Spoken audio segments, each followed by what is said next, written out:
I gazed at the prenuptial agreement on my desk, tracing my fingers over the embossed logo of one of Manhattan's top law firms. Even now, 5 years later, the memory of that day sends tremors through my hands.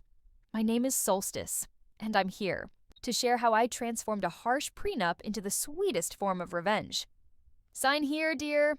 Savannah's perfectly manicured nail tapped the bottom of page 23, her voice sweet as honey, but her eyes icy as she observed me from across the rich mahogany conference table. It's merely a formality. All marriages in our circle have them. I scanned Titus's face for any indication that he might defend me, but he diverted his gaze, suddenly fixated on his Rolex watch. I'd like to read it first, I said softly, pulling the stack of documents closer. Savannah's lips, perfectly lined, twitched. Of course, but we have dinner reservations at Lerner Dan in an hour. Perhaps you could hurry it up? The attorney they had chosen, a silver-haired man who likely charged more per hour than I earned in a month, cleared his throat. The terms are standard. Mr. Romero's family assets are protected, and any joint assets acquired during the marriage will be split evenly. Standard, I echoed, flipping through the pages. It states here, I waive all rights to any property, investments, or business interests held by the Romero family. Well, darling, Savannah leaned in, her diamond bracelet sparkling. Surely you understand? We've built this legacy over generations. We can't risk temporary ornaments disrupting that. Her words hit like a slap, stinging more than an actual strike. Heat rushed to my cheeks, but I kept my voice steady. Temporary ornaments? Mother, Titus finally interjected, but his protest was weak, just like everything else about him lately. I'm being practical. Savannah dismissed him with a wave of her hand. After all, Solstice, you're what was it again? An administrative assistant. Executive assistant, I corrected, though it didn't matter to them. I would always be the girl from the wrong side of the tracks who somehow caught their golden boy's eye. May I have my own lawyer review this? I asked, knowing the answer before Savannah's perfectly shaped eyebrows shot up. The wedding is in 3 weeks, she retorted sharply. We don't have time for unnecessary delays. Either you sign showing that you trust our family, or... The unspoken threat hung in the air. I looked at Titus again, but he was now distracted by his cuticles. 5 years of dating, and he couldn't even meet my gaze. I have one condition, I said, surprising myself with how calm I sounded. I want a clause added about independent ventures. The attorney frowned. What kind of ventures? Any business I might start on my own during the marriage, those remain entirely mine. Savannah laughed. Oh, darling, planning to open a little Etsy shop? Something like that, I replied, observing her exchange an amused glance with Titus. The attorney shrugged, likely weighing his dinner plans. I don't see why not. It's irrelevant to the family's interests. He jotted something on page 17 and then returned the papers to me. Initial here and sign on the last page. I scrutinized the new clause, memorizing each word, while Savannah tapped her expensive heel with impatience. Finally, I signed. Welcome to the family, Savannah said, though her smile didn't reach her eyes. Now, about the wedding. I've taken the liberty of revising your choice of flowers. Peonies are so common. I nodded, already distracted, thinking of the small jewelry-making kit stashed in my apartment closet, the one Titus had derided, as my cute little hobby last month. Later that night, alone in my bedroom, I went over the entire prenup again. Savannah had been so focused on guarding their fortune, so convinced of my insignificance, that she had handed me the perfect weapon without realizing it. They shouldn't have underestimated me, I whispered to the empty room, carefully folding the papers and sliding them into my desk drawer. My phone buzzed. A text from Bailey. How'd it go with the dragons? I typed back. They've caged me, but they forgot to check if I had wings. Bailey's response was immediate. Girl, you're scaring me. What are you planning? I smiled in the darkness, thinking of the business plan I'd been quietly developing, the online courses I'd been taking in secret. Just wait and see, I replied. Just wait and see. With the wedding in 3 weeks, the revenge would take longer, but that was fine. I'd always been good at playing the long game. Oh, how quaint. Savannah's voice echoed through the expansive living room as she scrutinized my crafting table. Titus, darling, perhaps we could move this little setup to the basement. It doesn't quite match the aesthetic we discussed. I continued arranging my beads, pretending not to hear. It had been 8 months since the wedding, and Sunday, family dinners had turned into an Olympic sport of passive-aggressive commentary. "Actually, Mother," Titus said, barely glancing up from his phone, "the basement floods sometimes. Wouldn't want to risk damaging your, what are those again, honey?" "Semi-precious stones," I replied, carefully wrapping rose quartz in copper wire. "This piece is for—" "Speaking of precious things," Denise interjected, swirling her wine glass. "Did you hear Caroline's daughter just landed a junior executive position at Goldman? 26 years old? Some people just have that drive." I bit my tongue, continuing my work. My phone buzzed quietly. A notification from my Etsy shop. Another sale. "Solstice," Savannah called from the kitchen. "Be a dear and help with the plates. That's more your expertise, isn't it?" Setting down my tools, I went to assist, catching Bailey's eye as she followed me. She had insisted on attending these dinners lately, claiming moral support, but I knew she was really there to prevent me from snapping. "Did you see the order that just came in?" Bailey whispered as we gathered plates. "That's your 3rd sale today." "4th," I corrected quietly. "Someone bought the moonstone pendant this morning." "Ladies," Savannah appeared behind us, making me jump. "Less chattering, more serving. Denise is telling us about her charity gala back in the dining room." Of course Denise was holding court. "We're expecting at least 200 guests. Very exclusive." "Solstice, dear, we'll need help with the coat check." "Actually," I said, setting down the plates, "I'm busy that weekend. I have a craft fair." The silence that followed was deafening until Savannah broke it with a laugh. "Oh, darling, this isn't some little church bazaar you can skip. This is a Romero family event. I've already paid for my booth," I stated firmly, "and I have orders to fulfill." "Orders?" Titus finally looked up from his phone. "You're actually selling those things?" Before I could answer, my phone buzzed again. Then, again, and again. Bailey snatched it before I could. Her eyes widened. "Sol, you need to see this." I excused myself to the kitchen, ignoring Savannah's disapproving click of her tongue. When I saw my screen, my hands began to tremble. "Some influencer just shared your shop," Bailey whispered excitedly. "You've got 37 orders in the last 5 minutes." "Impossible," I gasped, scrolling through the notifications. Order after order, messages asking about custom pieces, wholesale inquiries. "Everything all right in here?" Titus appeared in the doorway, looking annoyed. "Mother's about to serve the main course." "Everything's perfect," I replied quickly, putting my phone away. "Just perfect." Later that night, after everyone had left and Titus had retreated to his home office, I sat at my crafting table, calculating numbers. With these new orders, I'd make more this month. Then my administrative job paid. My phone lit up with a message from an unknown number. "Saw your pieces on Instagram. We're a boutique in LA interested in stocking your line. Please call to discuss." I stared at the message, heart racing. This was it. The moment I'd been planning for. I grabbed my laptop and pulled up the business plan I'd been refining for months. "Still playing with your beads?" Titus appeared behind me, making me quickly close the laptop. "You know, if you need spending money, you could just ask." I thought about the separate bank account I'd opened last month, already holding a comfortable cushion from my online sales. "I'm good, thanks." "Well, don't stay up too late," he yawned. "Mother's expecting us for brunch tomorrow. She wants to discuss your wardrobe choices for the gala." After he left, I reopened my laptop and typed a quick email.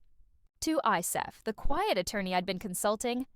"Ready to move forward with the LLC registration." "Let's meet Tuesday," Bailey texted. "You okay after tonight?"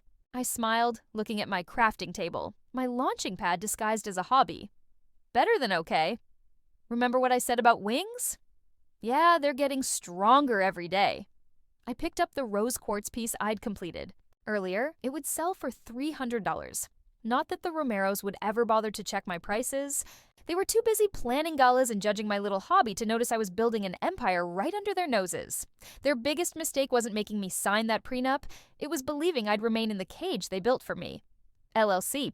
"Registration complete," Isef said, sliding the documents across his desk. "Congratulations on officially becoming a business owner." I traced my fingers over the company name. Solstice Designs. Simple, elegant, mine. The separate bank account is set up? He asked, adjusting his glasses. Yes, and I've been documenting everything. Every penny earned, every supply purchased. Good, he leaned forward. Remember what we discussed. Keep your personal and business finances completely separate, and Titus doesn't need to know yet.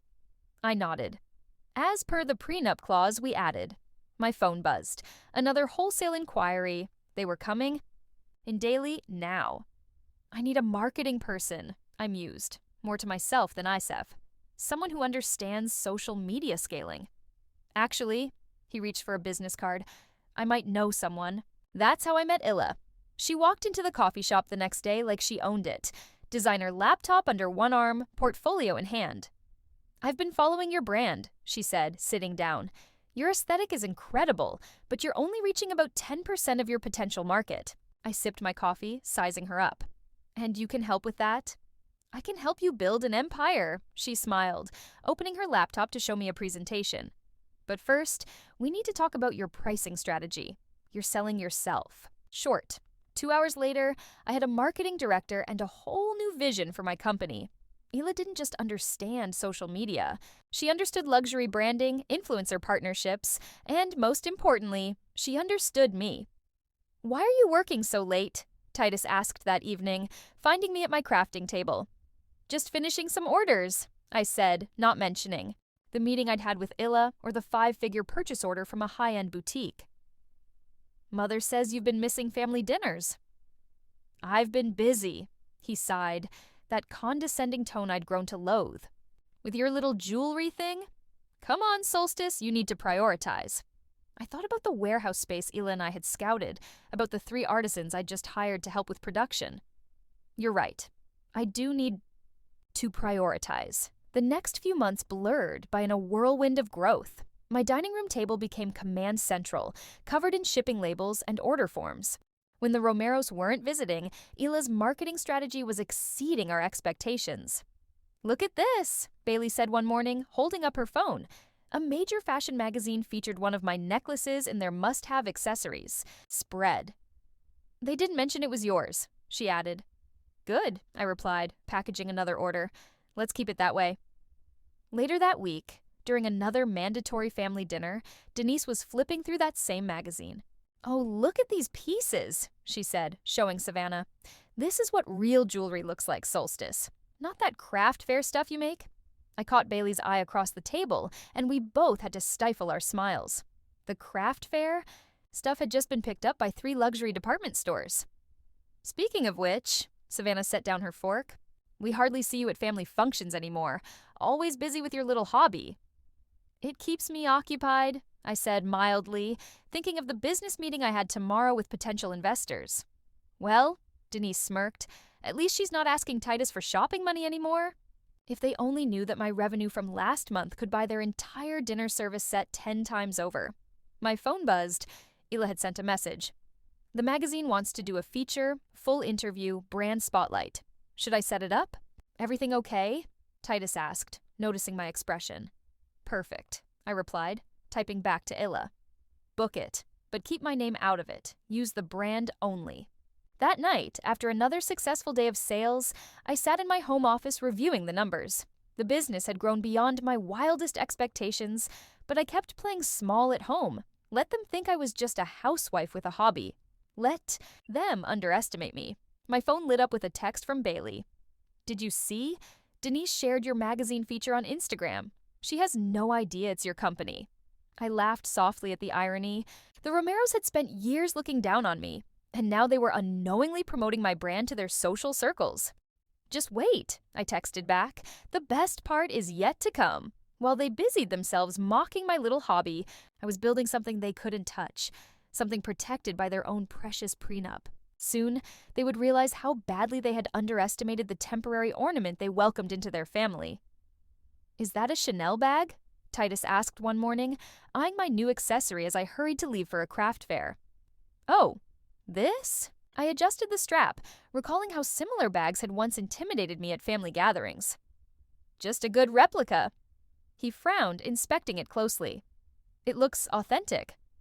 I'm late for my meeting, I said quickly, correcting myself to the craft fair. You're going to a craft fair dressed like that? He gestured at my designer outfit, another recent purchase I'd explained away as a good deal from an outlet store. Some of us like to look professional, Titus. I grabbed my keys, but he blocked the doorway. What's really going on? Solstice? These clothes? The late nights? All these meetings? Nothing's going on, I replied smoothly. My hobby is doing well, that's all. How well? I thought about the warehouse I'd just leased, the 30 employees on payroll, the upcoming collaboration with a major department store. Well enough. His eyes narrowed. Show me the books. Excuse me? The financial records for your little jewelry business? He crossed his arms. If it's doing so well, you won't mind sharing the numbers with your husband? I felt a familiar surge of anger, but kept my voice steady. Actually, I do mind. My business is separate from our marriage. Remember the prenup? The prenup? He laughed. That was about my family's assets, not your craft project. My phone buzzed. Isla was waiting at the office. Yes, we had an actual office now. Not that Titus knew that. We can discuss this later, I said, stepping around him. I have to go to another mysterious meeting. He grabbed my arm. What are you hiding? I pulled away, my patience wearing thin. Don't ever grab me like that again. His face turned red. I want to see the financial records tonight. No, I opened the door. And if you ever touch me like that again, you'll regret it. At the office, Illa could tell something was off. Trouble in paradise? He's getting suspicious, I said, reviewing the latest sales reports. The success is getting harder to hide. Maybe it's time to stop hiding, she suggested, pulling up our social media metrics. We're trending again. The new home decor line is exploding. I shook my head. Not yet. Everything has to be perfect first. Speaking of perfect, she grinned, wait until you see who wants to collaborate with us. She turned her laptop to show me an email from one of the biggest luxury retailers in the country. The numbers made my head spin. Holy, I whispered. Still want to keep playing small? Hila raised an eyebrow. That evening, I returned home to find Titus in his office, surrounded by papers. The prenup was open on his desk. Had your lawyer look it over? I asked, recognizing the document. He looked up, startled. How did you, know? Because I've been 10 steps ahead of you since the day your mother made me sign that paper. What's that supposed to mean? My phone buzzed again, another notification about our viral home collection. It means you should have read the fine print. Later that night, I called Bailey. It's starting, I told her. He's digging into the prenup. Are you ready? She asked. I looked at my laptop screen, at the 8-figure revenue projections for the next quarter. More than ready. Solstice, Titus called from downstairs. There's something weird in this contract about independent ventures. I smiled, recalling Savannah's dismissive laughter when I'd requested that clause. Coming. Dear. I found him frowning at the document. This says any business you start during the marriage remains solely yours. That's right. He looked confused. Your jewelry thing? It's just a hobby, right?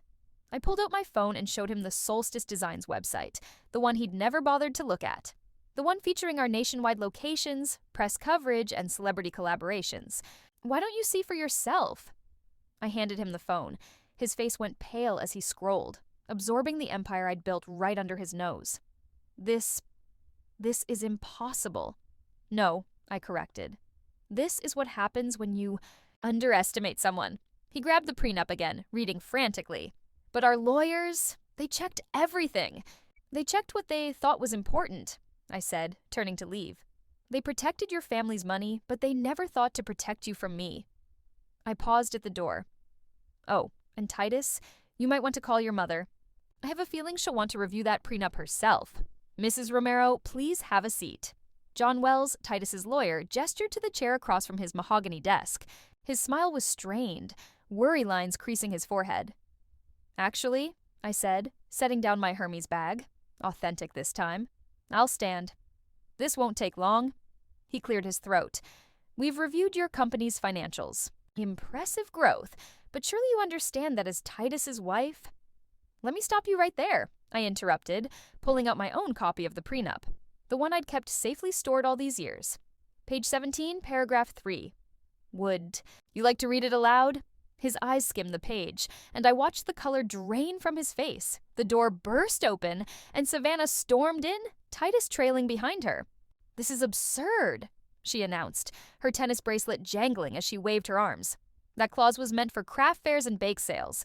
Not a multi-million-dollar company?" I finished for her. "I see how things work out. You manipulated us." Titus's voice trembled. "You planned this from the start." I turned to face him. "No, you handed me this opportunity. All of you did. Every time you mocked my little hobby, every time you treated me like I was beneath." "We'll fight this," Savannah declared. "We have the best lawyers in Manhattan." "By all means," I smiled. "Fight it. But let me remind you who wrote this prenup. Your lawyers, your terms, your words." John cleared his throat again. "Mrs. Romero—" "Savannah, she's right," he said. "The clause is ironclad. Any independent business venture started during the marriage remains solely her property." "That's impossible." Savannah slammed her hand on the desk. "Show me the company registration dates." I nodded to Isef, who had been quietly observing from the corner. He opened his briefcase and produced a stack of documents. "Solstice Designs, LLC," he read. "Registered 6 months after the wedding. All paperwork filed correctly. All taxes paid. All profits kept strictly separate from joint accounts." "But the money," Titus interrupted. "She used our money to start it." "Actually, I pulled out my original bank statements.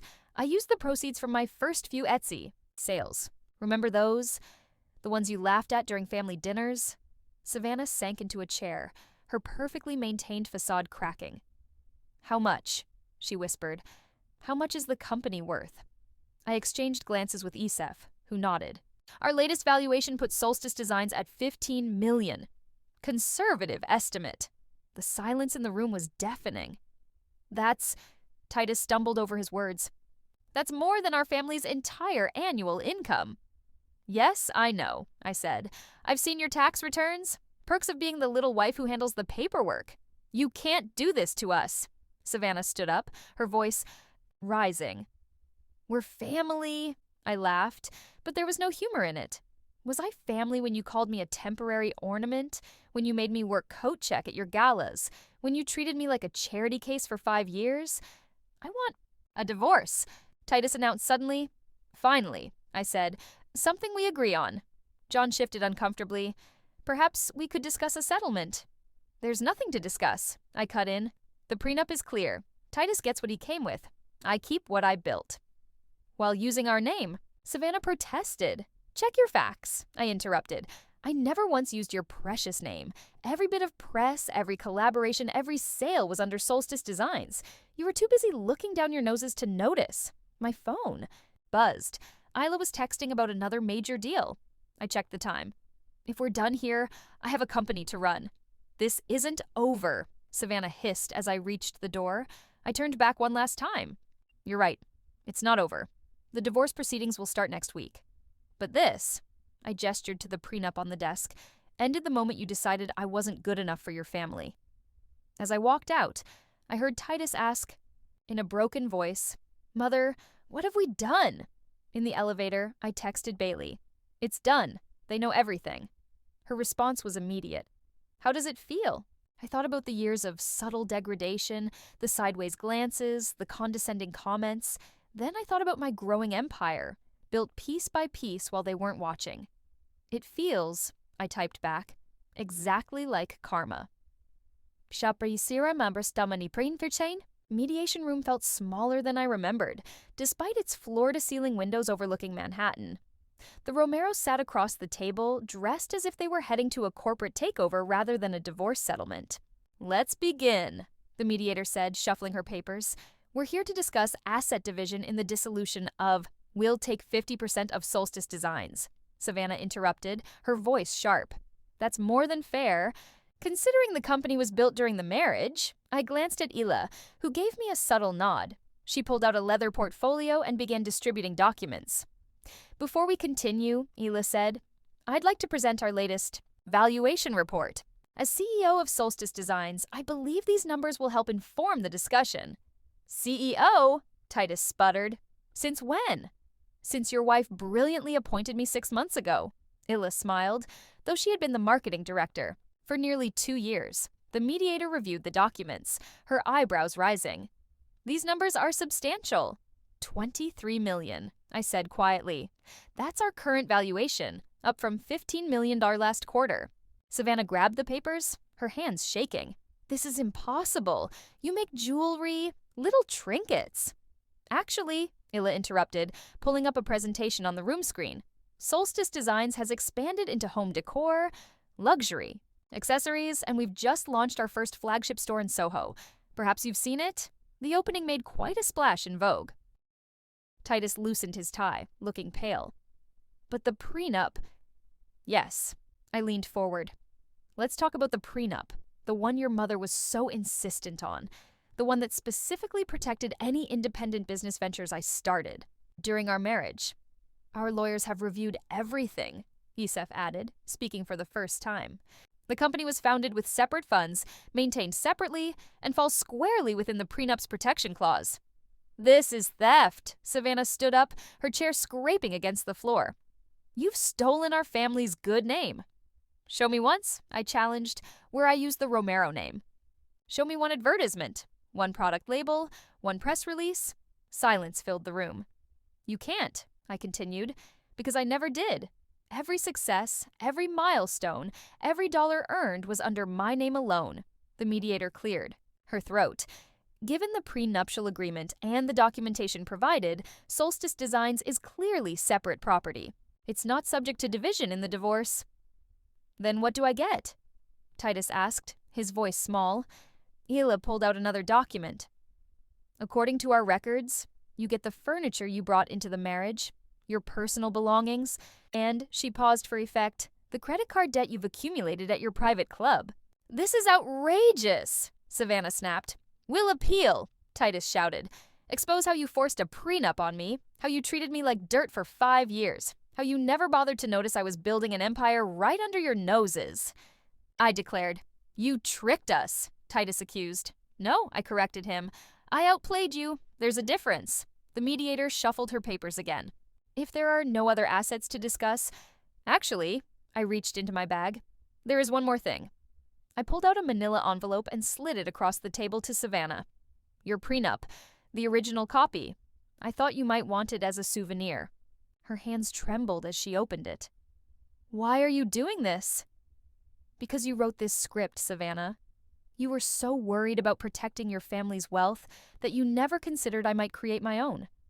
I'd like to make a counteroffer, Titus tried one last time. There will be no counteroffers, Yusef stated firmly. The terms are clear and they're non-negotiable. I gathered my things, ready to leave this chapter of my life behind. You know what the funniest part is? I said, pausing at the door. If you had treated me with an ounce of respect, I might have shared my success with you. But you made it clear from day one that I wasn't good enough for your family. And now, Savannah asked, her voice barely a whisper, now, you're not good enough for mine. As we walked out, Ila squeezed my arm. That was better than any revenge fantasy I've ever had. It's not about revenge, I said, watching the Romeros through the glass walls, huddled together like survivors of a shipwreck. It's about justice and karma. My phone buzzed, another notification about our soaring stock price. I smiled, thinking about how fitting it was that their precious prenup had become the very thing that brought them down. Ready to go? Ila asked. We have that meeting with the European distributors. I took one last look at my soon-to-be ex-family. More than ready. Let's build something even bigger. Have you seen this? Bailey tossed a magazine onto my desk. The cover showed me and Ila at our Soho store opening, surrounded by a list celebrities wearing Solstice Designs pieces. From craft table to empire, how Solstice Designs became fashion's fastest-growing luxury brand. I read the headline aloud. The timing couldn't be better. Bailey grinned. The divorce was finalized yesterday, right? I nodded, spinning my now-empty ring finger. Titus moved out last week into a one-bedroom condo in Jersey. How the mighty have fallen, Bailey said, scrolling through her phone. Oh my God, speaking of falling, have you seen Savannah's latest Instagram post? She held up her phone, showing me a photo of Savannah at some charity event. The caption read, Sometimes life's greatest lessons come from unexpected places. Humbled girl, new beginnings. Humbled is right, I said. Their country club membership got revoked after Titus couldn't pay the dues. My office phone buzzed. Miss Pearson, Denise is here to see you. I exchanged looks with Bailey. Send her in. Denise walked in, wearing last season's Prada, looking decidedly less polished than usual. Solstice, this is a beautiful office. What do you want, Denise? I asked, fidgeting with my handbag. I always knew you had potential, even back then. I told Mother. No, I cut her off. You mocked me. You all did. Don't try to rewrite history now. We were wrong, she said quietly. I was wrong, and I thought maybe, given our history, you'd want a job. I realized that's why you're here. She straightened up. I have connections. I know people.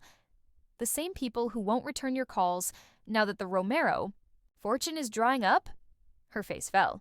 That's not fair. Neither was making me check coats at your galas, I replied. Neither was calling my work cute little crafts for 5 years. People change, she insisted. Yes, they do, but usually only when they are forced to. I stood up. I'm not interested in your connections, Denise. I built this company while you were busy looking down on me. Mother was right.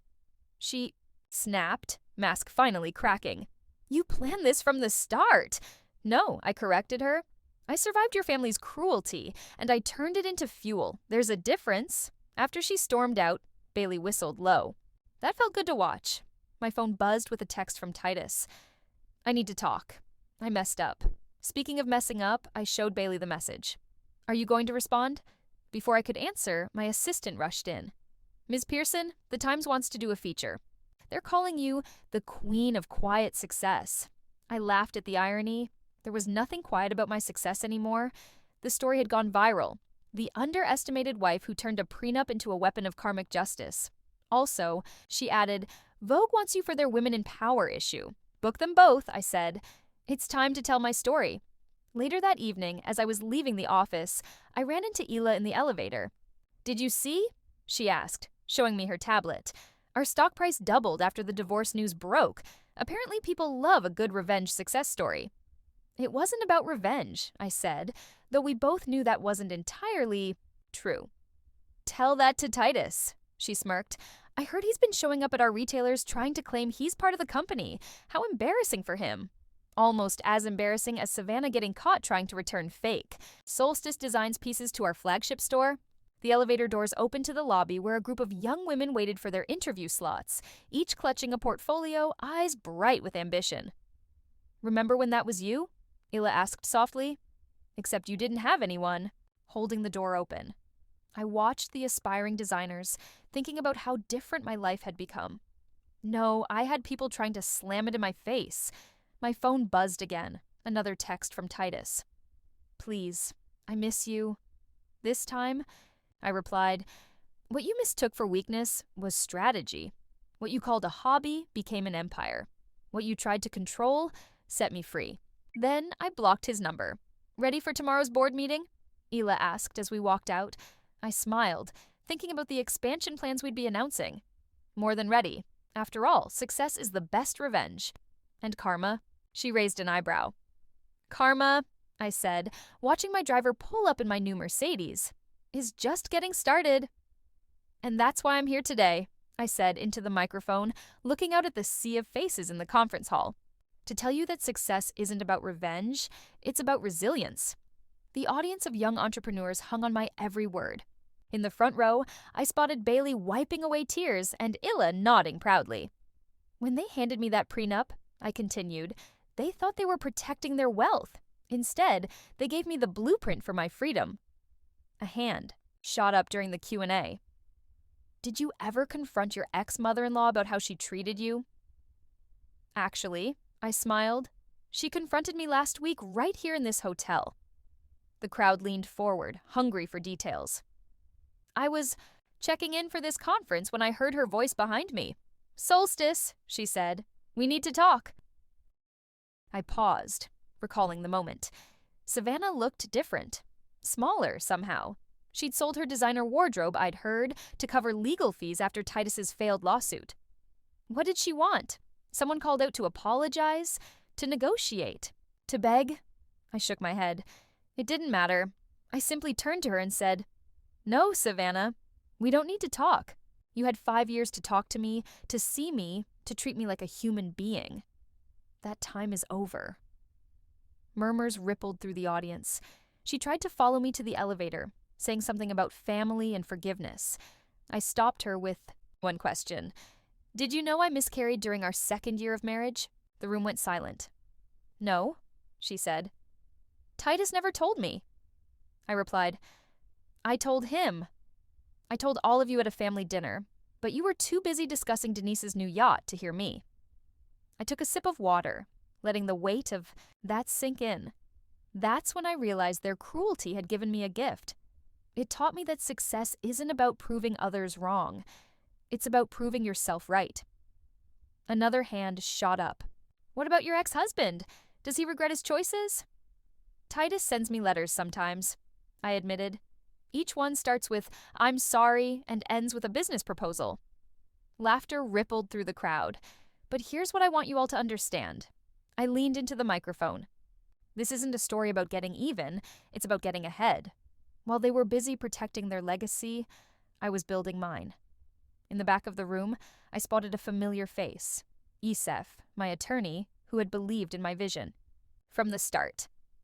The prenup they forced me to sign had one clause they overlooked. But the real oversight? They overlooked me. And that's the lesson I want you to take home today. I concluded. Don't overreact. Outgrow, outbuild, outlast. The applause was deafening. Afterward, in the green room, Bailey hugged me tight. "That was incredible, but you didn't tell them about the foundation." "Some things," I smiled, "are better shown than told." Hila walked in with her tablet. "The Solstice Foundation website just went live. First-generation college scholarships, small business grants for women entrepreneurs." "And?" I asked. She grinned. "The first grant recipient is the daughter of your old admin assistant, the one Savannah said would never amount to anything." My phone buzzed with a news alert. The Romeros were selling their mansion. The photo showed a for sale sign in front of those imposing gates that had once intimidated me. "Should we buy it?" Illa joked. "Turn it into a business incubator for women entrepreneurs." "Actually," I said, "that's exactly what we're going to do." Bailey's eyes widened. "You're not serious?" "Dead serious," I confirmed. "Let's transform their symbol of exclusion into a space of opportunity." As we left the conference hall, a young woman stopped me. "Miss Pearson, your story changed my life. I was about to give up on my startup, but now—" I touched her arm gently. "Never let anyone else write your story, and never, ever sign anything without reading the fine print." She laughed, then grew serious. "One more question. Do you regret any of it?"